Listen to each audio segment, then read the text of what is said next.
Halo semuanya, selamat wayah kio ya dimanapun kalian berada. Kembali lagi bersama Mamang dan di video kali ini kita bakal lanjutin manhwa pembalasan sang anjing pemburu.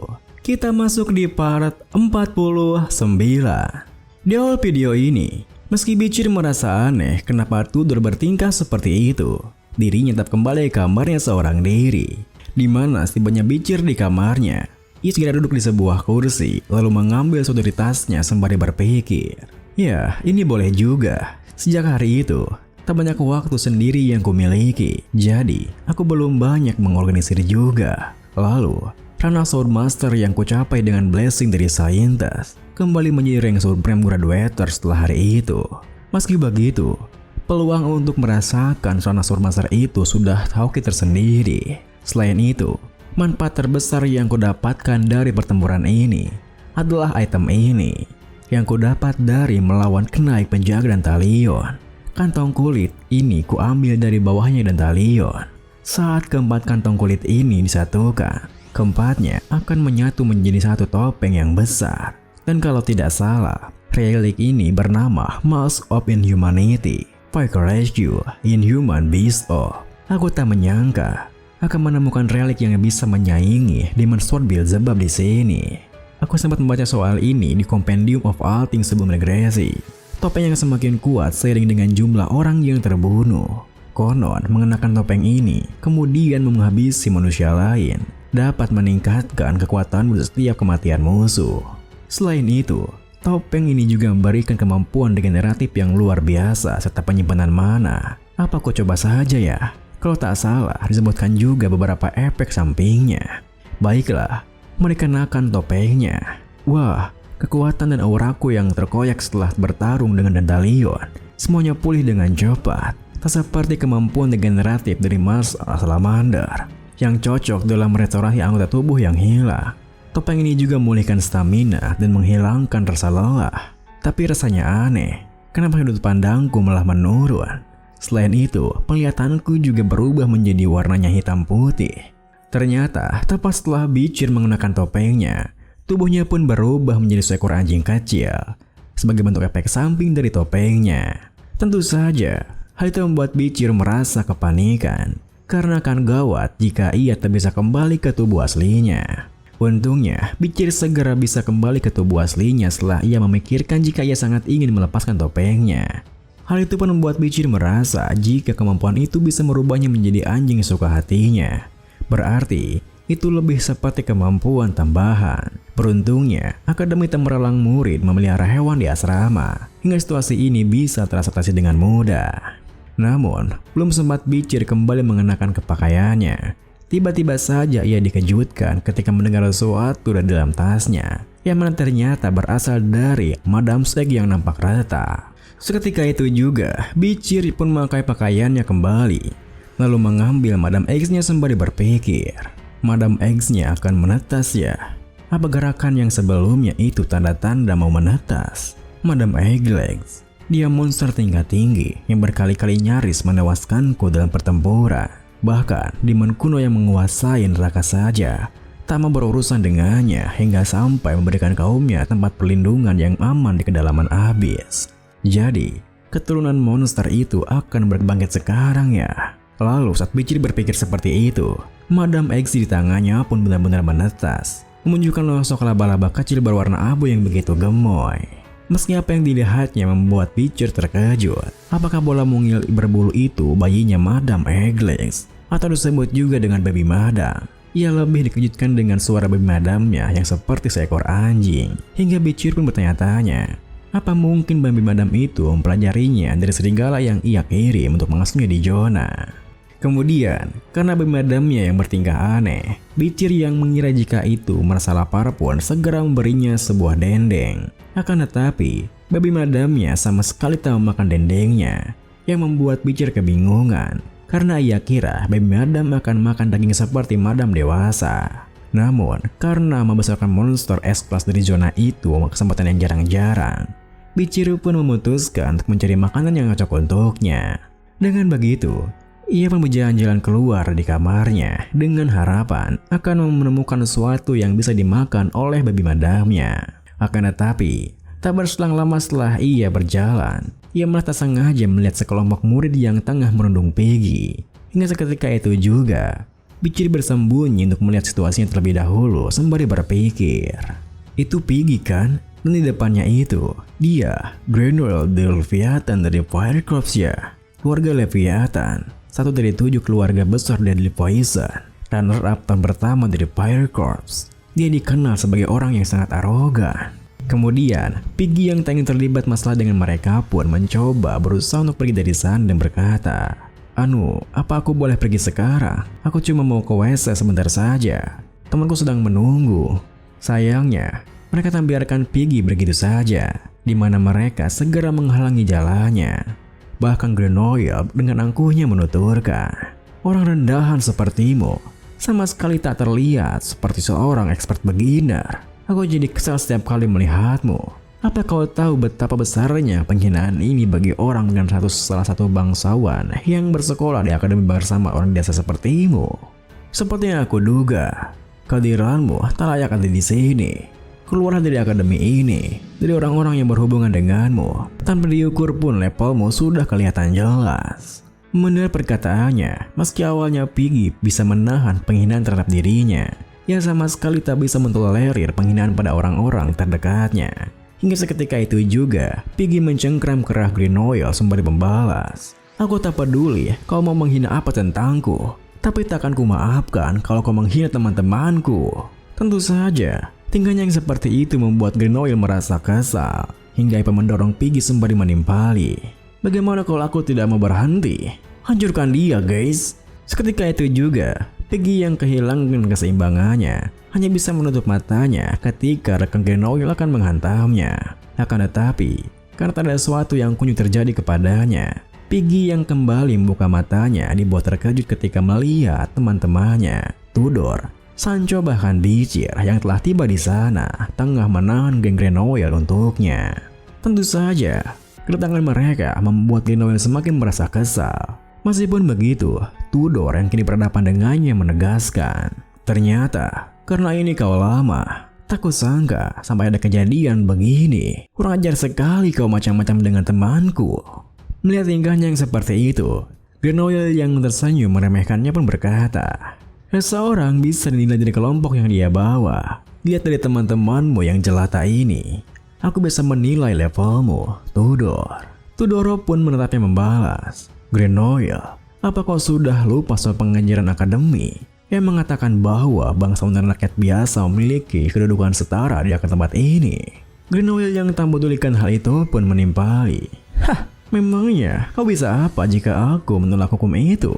Kau bahkan tak bisa berbuat apa-apa di situs insiden Naigon." Meskipun Tudor langsung menyangkalnya jika karena saat itu ia tengah tertidur bersamaan dengan 2 rekannya yang langsung memakai maskernya. Grenoble yang menurunkan kabut racunnya melanjutkan, "Ya, pengecut selalu mencari-cari alasan. Seandainya aku di sana, maka Naigon pasti sudah dikejebloskan ke penjara sekarang."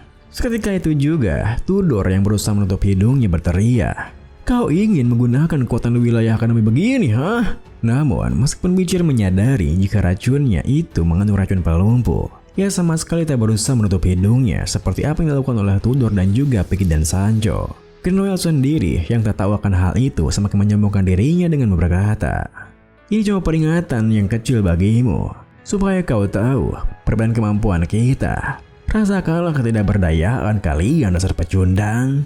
Sayangnya, baru saja Grenoble akan menyombongkan dirinya, tiba-tiba saja asap beracunnya diserut habis oleh baby madam. Hingga Bicir yang tak menduganya pun sontak berpikir, "Loh, baby madam? Dia menghisap semua kabut beracun ini? Apa jangan-jangan dia mendapat nutrisi dari racun?" Dengan pikiran seperti itu, bersamaan dengan kabutnya yang telah diserap sepenuhnya, Bicir pun segera menyembunyikan baby madam di balik bajunya. Hingga Tudor yang mengira jika Grenoble menarik kabutnya kembali berkata, "Apa yang terjadi? Rasa ketakutanku ternyata tidak berdasar. Setidaknya, kau masih memiliki hati nurani, Grenoble." Alih-alih langsung menjawabnya, Grenoble yang terkejut dengan apa yang dilihatnya pun malah terdiam berpikir, "Loh, rasanya Aku melihat semua kabut racunnya dihisap oleh makhluk kecil di pundaknya itu. Apa jangan-jangan aku salah lihat? Dengan pikiran seperti itu, Grenoil pun berkata, "Hah, bersyukurlah atas kemurahan hatiku yang lebih luas dari palung terdalam. Tak ada gunanya menggunakan racun untuk orang-orang lemah dari Ice Corp seperti kalian." Melihat tingkahnya yang malah semakin menjadi-jadi, Tudor yang tak merasa geram pun mendekat padanya membalas, "Dari tadi kau sangat meremehkan kami ya? Mau menyelesaikan keseteruan ini enggak? Bagaimana kalau kita melakukan duel berkelompok saat ujian tengah semester nanti? Yang kalah harus berlari satu putaran mengelilingi akademi dengan telanjang." Tanpa pikir panjang, Grenoil yang merasa tertantang pun langsung menyetujuinya dengan menimpali. "Ide yang bagus, aku terima duel itu. Aku tak sabar melihat kalian dipermalukan di depan umum begitu. Dah, bye-bye." Lalu, bersamaan dengan Grenoil dan dua rekannya yang pergi dari sana, Piggy yang merasa bersalah pun mendekat pada Tudor berkata, "Maaf, itu semua gara-gara aku." Tudor pun menghiburnya dengan membalas, "Tidak apa, mari gunakan kesempatan ini untuk mengalahkan orang itu." Piggy pun berurai air mata menimpali. Apa orang lemah sepertiku yang baru saja masuk ke Sword Beginner bisa membantu di duel nanti?" Sembari mengajaknya pergi dari sana, Tudor pun menjelaskan, "Tenang saja, Piggy. Kau itu cerdas dan punya kemampuan observasi yang tajam. Untuk ujian tengah semester ini, karena kita ada berempat, Sancho dan aku akan menjadi garis depan. Piggy, kau akan bertindak sebagai juru taktik di tengah formasi, dan Bicir yang ahli memanah akan melindungi bagian belakang. Dengan formasi ini, kita pasti bisa mendapatkan nilai tinggi. Kita nggak mungkin kalah melawan Grenoil asal kita bekerja sama." Namun, berusaha Piggy melihat secercah harapan untuknya. Tiba-tiba saja Bicir mengacaukannya dengan berkata, "Oh, aku sudah ada janji untuk bergabung ke grup lain." Tentu saja, hal itu membuat mereka bertiga terkejut bukan main. "Loh, apa? Apa kau tidak bisa membicarakannya dengan anggota grup itu?" Bicir yang punya rencana sendiri pun menegaskan, "Maaf, aku memang sudah punya grup, dan aku sudah berjanji pada mereka." Seketika itu juga, mereka bertiga terdiam mematung dengan pikiran yang sama. Kenapa Bicir begitu tega terhadap mereka? Hari demi hari pun berlalu. Akhirnya, tibalah hari di mana ujian tengah semester berlangsung. Di mana ujian tengah semester Akademi Colosseo bisa ditonton oleh masyarakat umum. Ujiannya terdiri dari 3 bagian, yaitu ujian kelompok yang mengukur kemampuan bertahan, ujian individu yang mengukur kemampuan menyerang, dan ujian tulis. Ujian pertahanan hari ini menggunakan hologram magic untuk mereka ulang sebuah dungeon di arena ujiannya, dan juga monster dummy seperti Mud Golem yang diperkuat akan digunakan oleh pertarungan ini. Lalu, ada mantra perisai yang menutupi sekujur tubuh tiap murid yang bertugas untuk menghitung jumlah damage yang mereka terima dan membenarkannya ke papan skor. Ujian pertahanan ini dijangkan dengan grup berjumlah 4 orang yang akan bertahan melawan beberapa web monster, dan nilai mereka diukur dari kontribusi serta waktu bertahan mereka.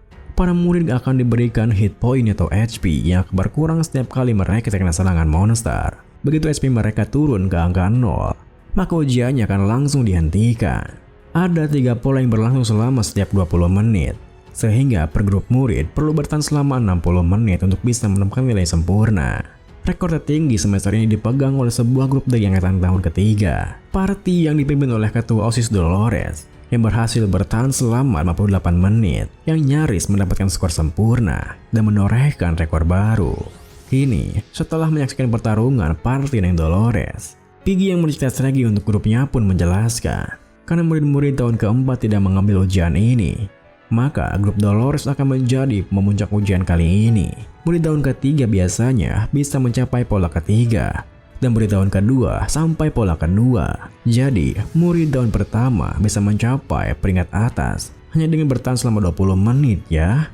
Mendengar hal itu, Tudor yang punya pandangan tersendiri pun berkata, "Itu tidak cukup, Piggy. Untuk mengalahkan Grenoil, kita perlu paling tidak mencapai tingkat tengah-tengah pola kedua." Tepat setelah Tudor mengatakan itu, Bianca yang satu tim dengannya mengatakan Bicir pun datang menyanggahnya.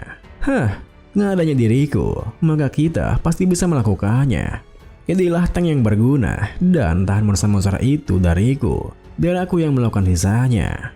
Tudor yang tidak setuju dengannya pun menegaskan, Bianca, kerjasama itu bukan soal satu tuan putri dengan ketiga pelayannya tahu. Kita sedang mempertaruhkan martabat kita di sini.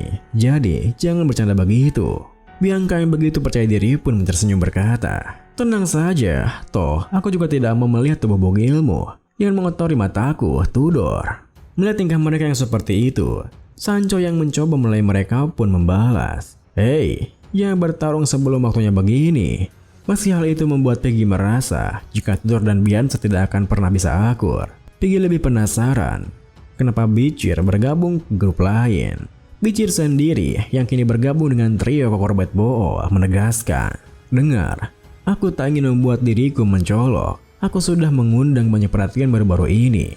Dan itu sangat menyebalkan. Majulah dan sombongkan diri kalian. Biarkan aku tak perlu ikut campur. Dengan serentak, trio Kokorbet Bool berkata, kami akan menjagamu dengan segenap jiwa raga kami. Supaya kau tidak perlu ikut campur. Tentu saja, mereka bertiga bertingkah begitu bukan tanpa alasan. Di mana? Karena ini adalah misi pertama dari Bitchir yang mereka anggap masternya. Mereka harus berhasil melakukannya. Lalu, meskipun tingkah mereka bertiga membuat Piggy, Tudor, dan Sancho merasa aneh, Grenoille yang salah memahaminya pun berpikir, hahaha, Tudor, jadi kau meninggalkan teman jelatamu itu untuk merekrut Bianca dari keluarga Usher. Tentu saja, aku mengerti keputusanmu karena kau ingin menang. Tapi itu bukan berarti kau bisa mengalahkan kami. Kami juga membawa kartu as kami. Saat ia berpikir seperti itu, kartu as yang disebutkannya yang mana adalah Sinclair berkata, hei Granoa, benar tersenyum begitu oke? Kau menyeramkan tahu? Granoil pun meliriknya membalas, namaku itu Granville.